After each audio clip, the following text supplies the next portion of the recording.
যেহেতু মেঘদের আমরা মিছিলটা লম্বা করতে পারছি না, এর বাদে আপনারা যারা সকলে উপস্থিত হয়েছেন আপনারা সকলে ধন্যবাদ জানাইলাম।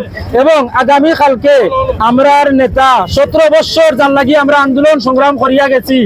আগামী কালকে আমরা প্রধানমন্ত্রী জননেতা জনাব তারেক রহমান এই সিলেট আইয়া উপস্থিত হইরা আপনারা সকল জেলা ফারইন যে জায়গাত উপস্থিত মানে যে জায়গাত আইবা তাই সকল আমরা চেষ্টা করবো যে আমরা উপস্থিত হইবার। এবং আপনারা সকলকে ধন্যবাদ দিয়া আমি আমার সংক্ষিপ্ত বক্তব্য এখানেই শেষ করলাম। সকল ভালো থাকবা। আসসালামু আলাইকুম রহমতুল্লাহ।